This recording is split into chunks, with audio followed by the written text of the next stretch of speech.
Bien-aimés dans les Seigneurs, bonjour. Nous sommes heureux d'être à notre dernier numéro de cette série d'enseignements sur le chemin de l'Alliance. Et en ces derniers jours, nous allons aborder la destinée, c'est-à-dire la destination finale, le jardin, Canaan pour certains, pour être dans le contexte d'Israël.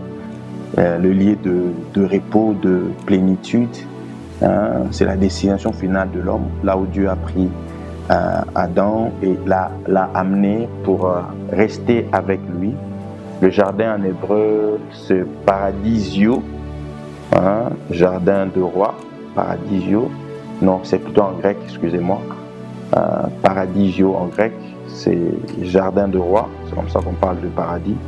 Donc nous tous, notre destination est dans le contexte du jardin.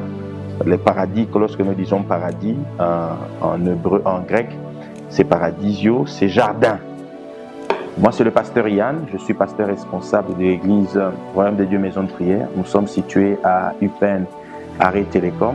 Nous nous réunissons au courant de la semaine, chaque mercredi et chaque vendredi et le dimanche, dans nos cultes d'adoration. Nous sommes dans cette série d'enseignements.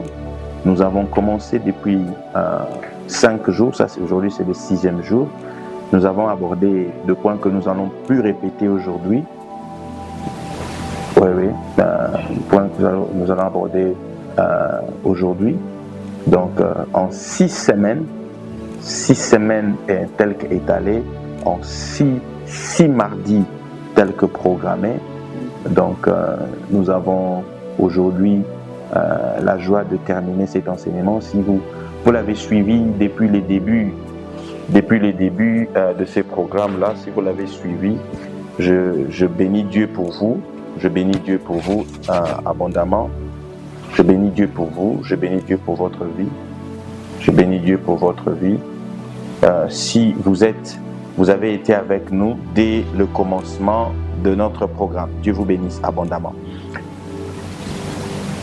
Au commencement, c'était le jardin, et puis il y a eu la chute de l'homme qui a conduit à l'esclavage, et puis il y a eu la promesse de la délivrance qui s'est accomplie à la croix, et puis ces peuples délivrés de manière typologique en Égypte a traversé le désert. Christ lui-même a connu les déserts dans ces dimensions que nous avons abordées. Et puis, il y a eu ces peuples qui étaient en face de la possession de son héritage pour entrer dans la terre promise Canaan, qui est, selon, de mon point de vue, les lieux où se trouvait le jardin, parce que Dieu a ramené son peuple dans le sanctuaire qu'il avait choisi, où devait se déployer l'évangile sur toute la terre, et donc porter du fruit pour posséder ces Canaan-là. Ces fruits-là sont essentiellement dans le caractère et le comportement du chrétien. Aujourd'hui, c'est comme ça que nous devons le manifester. Et nous avons parlé du fruit où Dieu attendait de son peuple le courage, l'obéissance, et surtout pas la peur et le doute. Ce n'est pas de fruits que nous devons porter. Dieu n'attend pas de nous la peur et le doute. Non, ce n'est pas de fruits que Dieu attend de son peuple. Dieu attend de nous beaucoup de courage, beaucoup de foi, beaucoup de persévérance, surtout beaucoup de confiance en lui. C'est l'essentiel que nous pouvons retenir de l'évangile de la croix. Il a payé tout pour nous, de sorte que nous ne doutions pas de ce qu'il est capable d'accomplir. Il a quitté le ciel, il est descendu sur la terre pour répondre à toutes nos questions. Lui qui connaît toutes choses parce qu'il a créé toutes choses, a quitté le ciel, est venu ici, il a payé le prix pour nous, pour que nous sachions combien nous comptons pour lui, pour que nous sachions qu'il nous aime, pour que nous puissions compter sur son action et que nous puissions faire confiance en son plan. Après ces choses, Dieu nous amène dans la spiritualité à une communion. Cette communion parfaite avec Dieu, où l'homme siège avec Dieu dans le lieu céleste, c'est cette dimension qu'on appelle le jardin. Cette dimension où l'esprit humain et l'esprit de Dieu collaborent, marchent ensemble, tant au ciel que sur la terre, tant dans le lieu céleste que sur la terre. Le Dieu que nous allons rencontrer, tant pour certains à la mort et pour d'autres à l'enlèvement, c'est Dieu que nous allons rencontrer, c'est le même qui règne aujourd'hui. Et donc, il faut que dès cet instant, que votre relation soit intime pour que vous soyez sûr que à la mort ou à l'enlèvement, Dieu ne vous abandonnera pas parce qu'il vous connaît comme étant son fils. Est-ce que vous pouvez vous rassurer de votre relation avec Dieu? Où est-ce que vous en êtes? C'est la question que je veux poser à la fin de cette émission. De vouloir bien vous situer dans les 6 phases que nous avons développées. Où est-ce que vous en êtes avec votre Dieu? Est-ce que vous êtes encore dans l'esclavage de votre vie? Est-ce que vous êtes en plein besoin ou exercice de délivrance de votre vie? Est-ce que vous êtes dans la traversée du désert, dans la phase privation ou dans la phase choix? Est-ce que vous êtes dans cette partie de vigne où le Seigneur veut voir de vous du fruit? Ou bien vous êtes déjà rentré dans la phase de la communion, le jardin, où vous vivez avec Dieu dans une harmonie parfaite, dans une communion parfaite, où il se manifeste comme étant votre Dieu et marchant avec vous et vous avec lui dans une parfaite harmonie. À la fin de cette émission, comme nous l'avons dit, la question sera posée. Aujourd'hui, nous parlons du jardin. Quand Dieu crée Adam, il plante un jardin. Un jardin, le jardin, c'est le cadre où Dieu a pourvu à tout et de manière visible à l'homme. Il est Dieu parce qu'il sait que vous comptez sur lui et qu'il est le fondement de votre vie. Il peut maintenant remplir le cadre de tout parce qu'il sait que tout ce qu'il placera dans votre vie ne pourront jamais détourner votre regard de lui. Vous voyez? Dieu atteint cette phase-là de relation avec vous.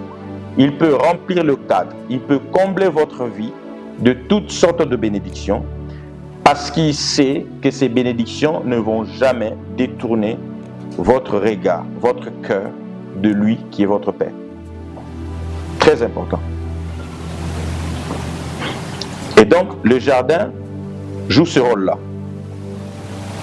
Il vous remplit. Il vous comble. Il remplit votre vie de la plénitude des dieux. Dieu vous comble. Il vous remplit de sa plénitude. Voyez-vous, c'est très important de comprendre ça. Dieu vous remplit de la plénitude des dieux. Dieu, dans cette phase de la plénitude dans le jardin, Dieu fait confiance en l'homme. C'est comme ça que Dieu peut même confier à l'homme son pouvoir. Il le délègue à l'homme. Et l'homme commence à agir comme étant Dieu. Regardez ce qui se passe dans Genèse 2, 19. Dieu qui a créé les animaux va donner à l'homme le pouvoir de les nommer. Il concède son pouvoir à l'homme dans cette phase. Il concède. Et l'homme se retrouve avec beaucoup de pouvoir. La phase du jardin, c'est la phase où l'intimité avec Dieu fait croire en l'homme qu'il est devenu Dieu. Et malheureusement, cette intimité, nous allons voir, cette intimité peut comporter des risques si l'on n'attire pas l'attention de l'homme sur l'humilité qui doit rester son caractère et sur l'attachement à Dieu qui doit rester sa nature. Vous voyez? L'homme est pleinement puissant. Il commande aux animaux de la terre. Il dit une chose, cette chose arrive. L'homme, il commence à voir les attributs de Dieu. Il appelle cet animal lion. Et même Dieu dit, tu t'appelleras désormais lion. Quand l'homme dit une chose sur la terre, cette chose arrive au ciel. Vous voyez ces pouvoirs-là? Et Dieu donne ça à l'homme. L'homme dit, celui-ci s'appellera éléphant et ça s'appelle comme ça, éléphant. Parce qu'il est dans cet environnement où Dieu lui donne le pouvoir.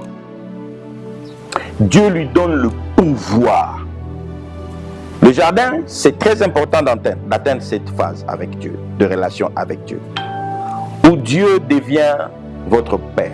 Il devient comme votre ami proche.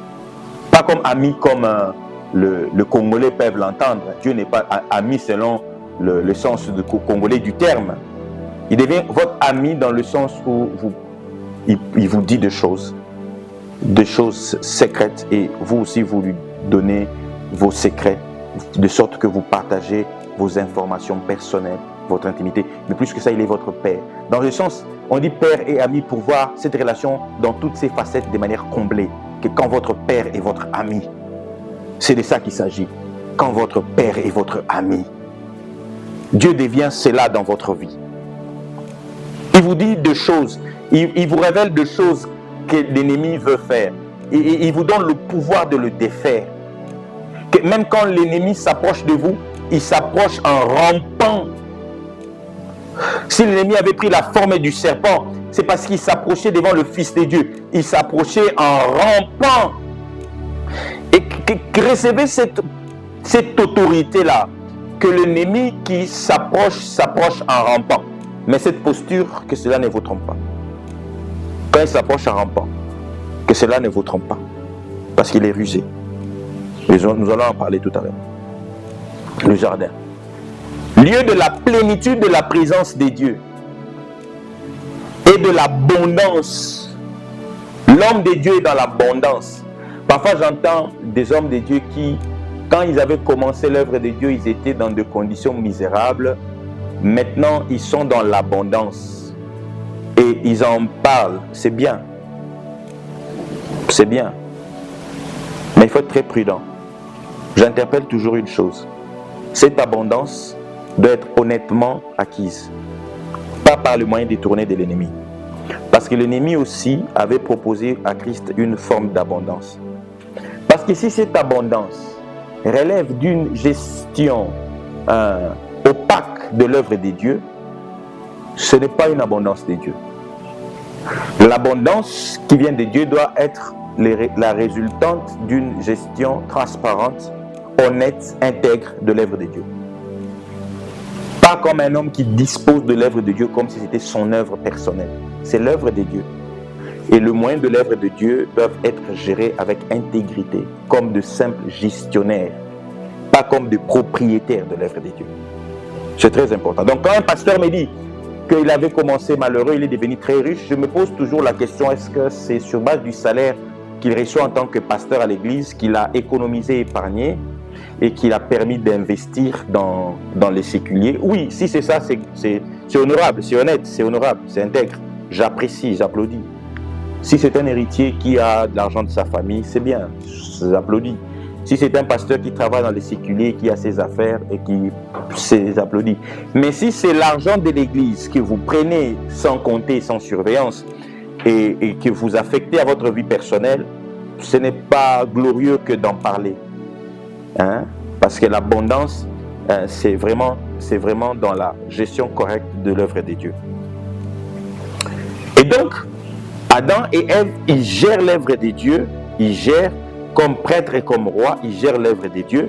Et il y a une chose qu'Adam et Ève oublient, que dans les jardins, malgré la présence de Dieu, le serpent peut entrer. Le serpent ne fuit pas le jardin, il vient. Il est là, dans les jardins. Vous pouvez croire que parce que vous avez atteint des dimensions de puissance très élevées, que vous êtes à l'abri de l'ennemi. Non, il est là, dans les jardins. Adam et Ève ont cru que c'était Dieu est avec nous chaque soir, chaque fois il vient. Nous sommes dans les jardins de Dieu. Le diable n'a pas rien. Mensonge, il était là avec eux, rampant mais rusé. Il venait avec de courbettes mais rusé. Le diable est rusé. Il viendra avec tous les honneurs qui vous déduisent à votre rang comme il faisait avec le Christ. Si tu es vraiment fils de Dieu, oh, je ne conteste pas, tu es vraiment fils de Dieu, mais transforme cette pierre en pain, s'il te plaît, fils de Dieu. Transforme-le. Vous voyez, le diable vient comme ça, rampant, alors que vous êtes dans la gloire. Mais il est déjà là. Alors que vous êtes dans l'abondance, il est là. Dans la luxure, le diable est là. Tout près de vous.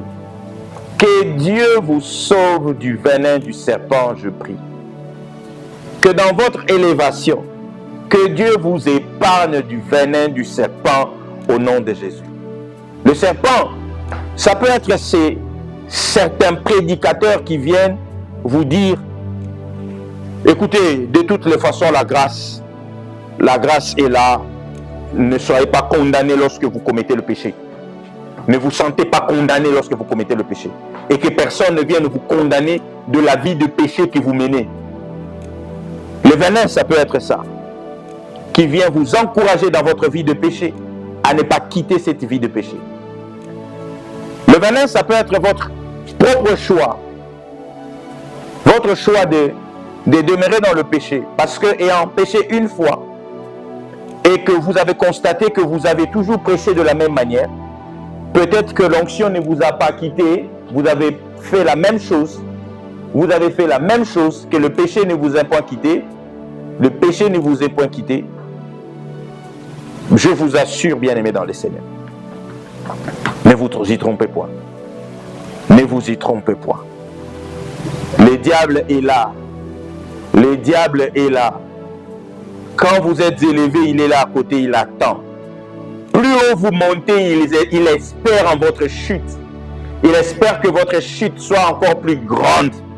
Plus haut vous montez, il espère que votre chute soit beaucoup plus grande encore. Au nom de Jésus, je prie que cela ne vous arrive pas.